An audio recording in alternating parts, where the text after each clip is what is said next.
The stars were quiet that day. Commander Vex sat in his scout ship, looking at the empty space ahead. His team was tired. They had been traveling for months, mapping new areas of the galaxy. It was boring work. Nothing ever happened out here, sir. I'm detecting something strange, said Kira, the ship's scanner officer. Her blue skin glowed softly in the dim light of the control room.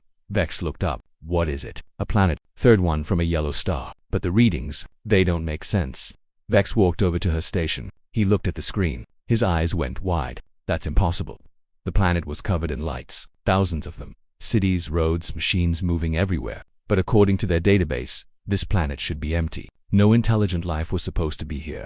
Get us closer, Vex ordered. The ship moved toward the blue planet. As they got closer, the team saw more. Tall buildings reached into the sky. Flying machines moved through the air. Strange vehicles traveled on the ground, and everywhere there were beings. Small creatures with 2 arms and 2 legs. What are they? Asked Kira. Vex checked the computer.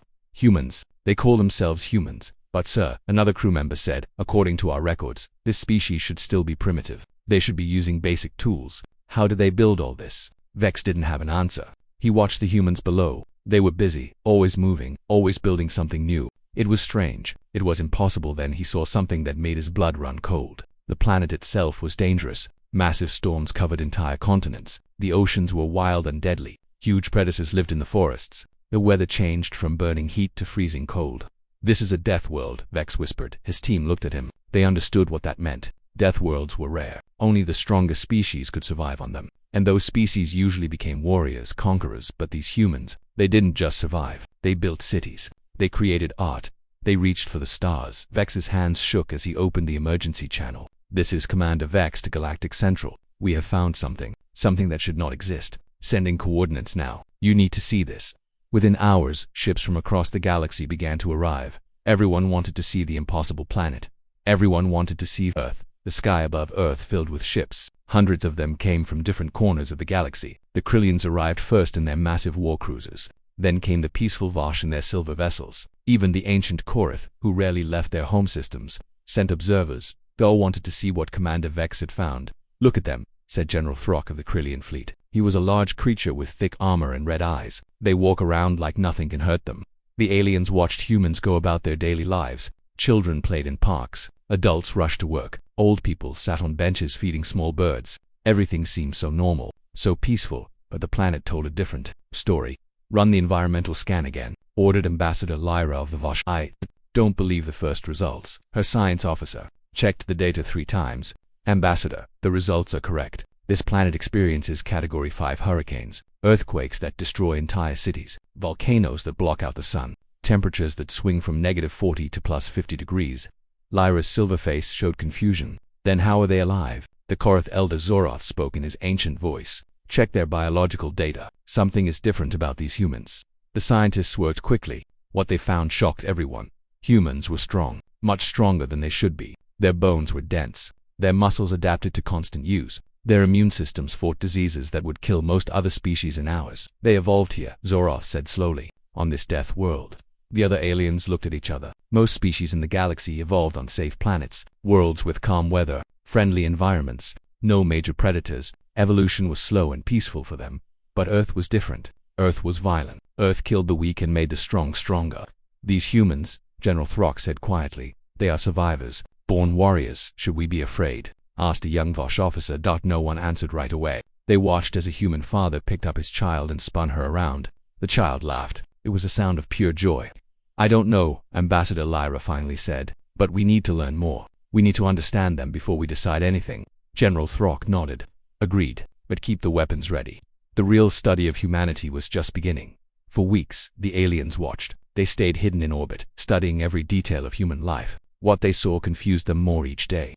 Explain this to me again, General Throck said, pointing at his screen. That human is jumping out of a flying machine. On purpose. The science officer nodded. Yes, General. They call it skydiving. They do it for fun, Throck repeated. They risked death for fun. It wasn't just skydiving. Humans climbed tall mountains where the air was thin. They dove deep into oceans with dangerous creatures. They raced vehicles at deadly speeds. They even jumped off cliffs with elastic ropes tied to their legs. Ambassador Lyra watched a video of humans surfing massive waves. My people would never do this. We avoid danger. We choose safety. Why do humans choose risk? Perhaps they don't feel fear, suggested a Krillian officer. No, said Zoroth, the ancient Koroth. Look closer. They feel fear. I can see it in their faces, but they do it anyway. That was even more confusing. The aliens discovered something else strange. Humans kept predators in their homes. They called them pets. Dogs with sharp teeth, cats with claws. Some even kept snakes and spiders. They live with creatures that could bite them, Kira said, amazed. And they pet them. They love them. But the strangest thing was human emotions. The aliens watched humans cry at sad movies, laugh at jokes, hug each other when they were happy, bite when they were angry, dance when they heard music. Most alien species were logical. They made decisions based on facts and data. Emotions were weak. Emotions caused problems. But humans were ruled by emotions. And somehow, it made them stronger. Watch this. Zoroth showed a video to the council. A building was on fire. People ran out, screaming, but one human ran inside. He came back carrying a child. Then he went in again, and again. He saved 5 people, Zoroth said. He almost died. When asked why, he said because it was the right thing to do. General Throck sat back in his chair. They are chaos and kindness mixed together. They fight each other but also save strangers. They risk everything for nothing. They make no sense. No, Ambassador Lyra said softly. They make perfect sense. We just don't understand them yet. Then we need to see their history, Zoroth said. We need to know how they became this way. The answer was waiting in Earth's past. The aliens accessed Earth's history files. What they found made them go silent. How many wars? General Throck asked. The computer answered. Over 15,000 recorded conflicts in human history. 15,000. The number hung in the air like a dark cloud. Ambassador Lyra watched ancient footage. Humans fighting with stones and sticks, then swords and arrows, then guns and bombs. The weapons got bigger, more deadly, more terrible. They fought each other for land, for resources, for beliefs, Kira said, reading the files. Sometimes they fought just because they were different. The aliens saw World War I. Millions died in muddy trenches. Then World War II. Entire cities burned. Then they saw the atomic bomb. General Throck stood up. Stop, go back, show me that again. The screen showed a massive explosion. A whole city disappeared in seconds. Thousands dead in a heartbeat. They created a weapon that could destroy their own planet, Throck whispered. And they used it. Not just once, the computer said. Twice. The council room was quiet. Every alien felt the same fear. These humans were dangerous. More dangerous than anyone realized. But then Zoroth spoke. Keep watching. Don't stop now. The files continued. After the Great Wars, humans started to change. They built hospitals to heal the wounded. They created medicines to fight diseases. They sent food to hungry nations. They worked together to explore space. Look at this, Ambassador Lyra pointed. After every war, they rebuilt. After every disaster, they helped each other. They never gave up. The aliens saw humans land on their own moon. They saw space stations built in orbit. They saw robots sent to other planets. All of this done by a species that was still so young. They are only 10,000 years old as a civilization, Kira said. Most species take 50,000 years to reach this level. How? Asked Tavosh officer. Zoroth smiled his ancient smile. Because they had to. Their planet tried to kill them every day. So they learned to fight back. They learned to adapt. They learned to never stop pushing forward. General Throck looked at the image of Earth on the screen. So what do? They are warriors. Born fighters. If we leave them alone, they will eventually come to us. Maybe as friends. Maybe as enemies. That is why we must decide now, Ambassador Lyra said. Do we meet them? Or do we fear them? The vote would change everything. The Galactic Council gathered. Representatives from 50 different species filled the Great Hall. Everyone had an opinion about Earth. We should destroy them now, General Throck said, before they become too strong. Many Krillians agree. They saw humans as a future threat. But Ambassador Lyra stood up. No, that would make us the monsters, not them. I propose we meet them, talk to them, give them a chance. A chance to what? Throck challenged. To learn our technology, to build weapons that could defeat us. A chance to show us who they really are, Lyra answered calmly. The council argued for hours. Finally, Zoroth raised his ancient hand. I have lived for 3,000 years. I have seen many species rise and fall. These humans are special, different. I vote we make contact. The final vote was close. 26 for contact, 24 against. Ambassador Lyra would lead the mission. 3 days later, a single ship appeared in Earth's sky. It was small, peaceful, not a warship. On Earth, every government went into panic mode. Alarms rang. Military forces mobilized. News channels showed the alien ship 24 hours a day. Then a message came, in perfect English. People of Earth, we come in peace. We mean you no harm. We only wish to talk. Will you meet with us? The world held its breath. President Chen of the United Earth Council responded, yes, we will meet you. The landing happened in Geneva. Millions watched on screens around the world. The alien ship touched down gently in an open field. A door opened. Ambassador Lyra stepped out. She was tall and silver, with kind eyes that seemed to glow. Behind her came Kira and 3 other aliens. President Chen walked forward with his team. His hands were shaking, but he smiled. "Welcome to Earth," he said. Ambassador Lyra smiled back. "Thank you. We have been watching you. You are remarkable. You've been watching us." Chen asked. "For how long?" "Weeks. We wanted to understand you before we came in." "Do you understand us?" Lyra looked at the crowd of humans around her. She saw fear in some faces, curiosity in others, hope in many. "No," she said honestly. "But we want to. You are unlike anyone we have ever met. You survived a death world. You built wonders. You are strong and kind at the same time. The whole galaxy is watching this moment." Chen looked up at the stars. "The whole galaxy." "Yes, and not everyone is happy we are here." 6 months passed since first contact. Earth changed forever. Humans learned quickly, too quickly. The aliens shared basic technology. Humans studied it and made it better. They asked endless questions. They wanted to know everything about the galaxy. "They upgraded our medical scanner," Kira told Ambassador Lyra. "In just 3 weeks, they found ways we never thought of." Lyra smiled. "That is what they do. They see problems as puzzles to solve." But not everyone was happy. General Throck watched from his ship. He saw humans building their first faster-than-light engine. He saw them preparing to explore beyond their solar system. "This is what I feared," he told his council. "In 1 year, maybe 2, they will be traveling the galaxy. They will want more. They will take what is ours." The Krillian Empire voted to take action. But before they could move, something happened. A distress signal came from the Vosh homeworld. A deadly plague was spreading. Their doctors couldn't stop it. Thousands were dying every day. The Galactic Council met in emergency session. No one had answers. Then President Chen spoke. "Let us help. Our doctors will come." Throck laughed. "What can you do? You just learned we existed." "We can try," Chen said simply. Human doctors arrived on the Vosh homeworld. They worked day and night. They looked at the problem differently than alien doctors. They tried strange solutions, crazy ideas. And in 2 weeks they found a cure. Ambassador Lyra held the human doctor's hands. Tears ran down her silver face. "You saved my people, my children, my world." The galaxy watched. The galaxy saw. General Throck said nothing, but he withdrew his ships. 1 year later, Earth joined the Galactic Council officially. A human ambassador stood before 50 alien species. "We were alone in the dark for so long," she said. "We thought we were the only ones. Now we have friends among the stars. We promise to use our strength to protect, not destroy. We will share our creativity, our hope, our stubborn refusal to give up. This is humanity's oath to the galaxy." Zorath stood and bowed, a sign of deep respect. Soon, others followed. The universe stopped to watch when aliens discovered Earth. What they found was a species that refused to quit, that turned a deadly world into home, that chose hope over fear.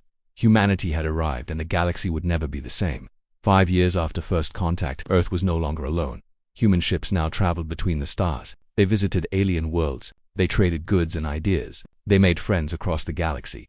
But more importantly, they brought something new. Something the galaxy had forgotten. Hope. Commander Vex stood on the observation deck of a joint Humans in Theory research station. He watched Earth spinning below. It still amazed him. That small blue planet had changed everything. "Commander," a young human scientist named Sarah approached him. "The new engine prototype is ready. Want to see it?" Vex smiled. 5 years ago, he would have been afraid. Now, he was excited. "Show me." They worked together now. Humans and aliens. Building things neither could build alone. Human creativity mixed with alien knowledge created wonders. In the Galactic Council, things had changed too. Ambassador Lyra watched as the human representative, Ambassador James Rodriguez, proposed a new idea. "We want to create the Galactic Relief Force," James said. "A team that helps worlds in crisis. Natural disasters, plagues, famines. We go where we are needed." Some aliens hesitated, but many remembered how humans saved the Vosh homeworld. "Who will lead this force?" asked a council member.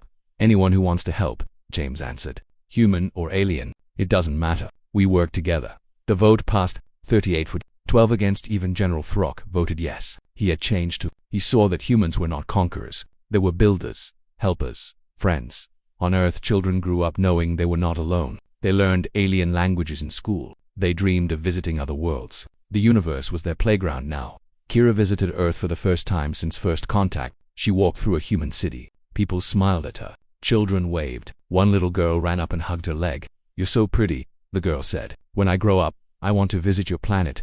Kira felt tears in her eyes. "You will. I promise you will."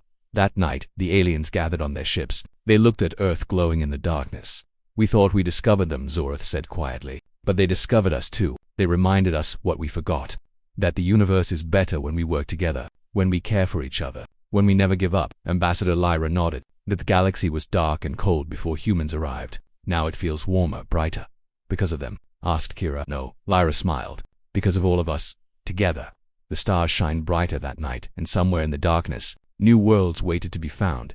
New friends waited to be made. The adventure was just beginning. 10 years after first contact, peace filled the galaxy. Humans and aliens worked side by side. Trade routes connected thousands of worlds. The Galactic Relief Force had saved millions of lives. Everything seemed perfect. Then the signal came. It was detected at the edge of the galaxy. A message, old, ancient, repeating over and over. Warning. They are coming. Run, hide. They are coming. The Galactic Council gathered immediately. Fear filled the room. Who sent this? President Chen asked. Zoroth's face was pale. The architects. The oldest species in our galaxy. They disappeared 3 million years ago. We thought they died out. What were they warning us about? Ambassador Lyra asked. Before anyone could answer, the sensors went crazy. Ships appeared at the galaxy's edge. Hundreds of them. Thousands. They were massive. Dark. Silent. What are they? General Throck demanded. The computers analyzed the ships. The answer came back cold and final. Unknown origin. Unknown technology. Unknown intent. One ship broke formation. It moved toward the nearest inhabited planet. A Vosh colony world with 2 million people sent a communication. Chen ordered. Try to talk to them. They sent messages in every known language. No response. The dark ship reached the colony. A beam of light shot down. When it faded, the colony was gone. Every building, every person. Nothing remained but empty ground. The council chamber erupted in panic. We need to evacuate, someone shouted. We need to fight, Throck yelled. We need to run, another voice cried. Then a human voice cut through the chaos. No, it was Ambassador Rodriguez. He stood calm and strong. We need to work together, like we always do. You don't understand, an alien diplomat said. These invaders destroyed a whole world in seconds. We have nothing that can stop them. Rodriguez looked around the room, at aliens and humans, at warriors and scientists, at friends. Alone, you're right, we have nothing, but together we are stronger than anything in this galaxy. He turned to the screen showing the dark ships. They think we will run, they think we will hide, but they don't know us. They don't know what happens when humans and aliens stand together. The war room buzzed with activity. Humans and aliens worked together, planning their defense. We have 3 days before the Dark Fleet reaches the core worlds, Kira said, studying the maps. Maybe less. General Throck commanded the military forces. Human Admiral Chen stood beside him. 2 former enemies, now brothers in arms. Our weapons barely scratched their shields, Throck admitted. We need something new. Then we build something new, Admiral Chen said. He looked at the human engineers. What do we have? Dr. Sarah Martinez stepped forward. We've been studying their energy signature. It's powerful, but it has a pattern, a rhythm. Can we disrupt it? Asked a Krillian weapons expert. Maybe, Sarah said, but we need alien quantum technology combined with human adaptive programming. Throck asked. 36 hours. If we work non-stop, then we work non-stop, Ambassador Lyra said. Every species contributes. We have the best minds in the galaxy right here. Across thousands of worlds, people prepared. Humans showed aliens how to build quick defenses. Aliens taught humans advanced shield technology. The Vosh shared their medical knowledge. The Krillians offered their strongest warriors. Everyone had a role. Everyone mattered. On Earth, factories worked around the clock. Old and young volunteered. A 10-year-old girl donated her savings to help build ships. An elderly man who survived World War III shared his experience with alien soldiers. We never give up, he told them. That's what humans do best. The aliens learned quickly. They saw human determination up close. It was contagious. In space, Commander Vex led a mixed fleet. Human ships flew beside Zenthari vessels. Vosh medical ships stayed ready. Even old Zorath came out of retirement, commanding an ancient Karath dreadnought. We are ready, he announced. But were they really? The Dark Fleet arrived early. Sensors screamed warnings. Thousands of enemy ships emerged from the darkness, blocking out the stars. On the command bridge, everyone held their breath. Then a message came from the enemy. The first communication. A deep, cold voice. Surrender. You cannot win. We have destroyed 1,000 galaxies. You are nothing. Admiral Chen stepped forward. He pressed the communication button. You're wrong about one thing, he said calmly. We are not nothing. We are humans and aliens, warriors and healers, different species, one family, and we don't surrender. He looked at his crew, at the faces of 50 different worlds. All ships, he commanded. Attack formation. Show them what unity looks like. The battle for the galaxy had begun. The first wave hit hard. Dark ships fired their terrible weapons. Alien and human vessels exploded in bright flashes. The enemy was strong, too strong. Shields failing on Section 3. Kira shouted. Medical ships, move back, Lyra ordered. Protect the wounded. General Throck gritted his teeth. Their shields are still holding. Our weapons do nothing. Admiral Chen watched the battle screens. His mind raced. There had to be a way. Then Dr. Sarah's voice came through. Admiral, the weapon is ready, but it's not tested. It might not work. Or it might save us, Chen said. Send it to all ships now. Within seconds, every ship in the fleet received the new technology. Human engineers and alien technicians worked together, installing it as fast as possible. It's a harmony disruptor, Sarah explained quickly. Their shields work on a specific frequency. If we all fire at exactly the same moment, on exactly the same frequency, we can break through all ships at the same moment. Throck said. That's impossible. We have different weapons, different systems, different species flying them. That's why it will work, Commander Vex said suddenly. They don't expect us to work as one. They see us as divided. Admiral Chen smiled. Then let's prove them wrong. All ships, prepare for synchronized strike. Mark your targets. Across the fleet, different species prepared. Humans double-checked systems. Krillians powered up weapons. Vosh calculated trajectories. Zenthari fine-tuned frequencies. Old Zorath watched from his ancient ship. Beautiful, he whispered. Unity in action. All ships ready, Kira reported. The enemy fleet advanced, confident. They had won every battle for 3 million years. This would be no different. On my mark, Admiral Chen said. His voice was steady. 3.2.1. Fire. 10,000 ships fired as one. The beams merged, combined, created something new. A wave of pure energy that rippled through space. It hit the enemy shields. For a moment, nothing happened. Then cracks appeared. Small at first, then bigger, then the shields shattered like glass. It's working. Sarah screamed with joy. All ships, full assault. Throck roared. Without their shields, the dark ships were vulnerable. Missiles struck home. Energy beams cut through hulls. The enemy fleet, so confident before, began to fall back. They're retreating, a Vosh officer shouted. But Admiral Chen wasn't celebrating yet. Stay focused. Press the advantage. Don't let them regroup. The tide of battle had turned. Hope filled every ship. Together they were winning.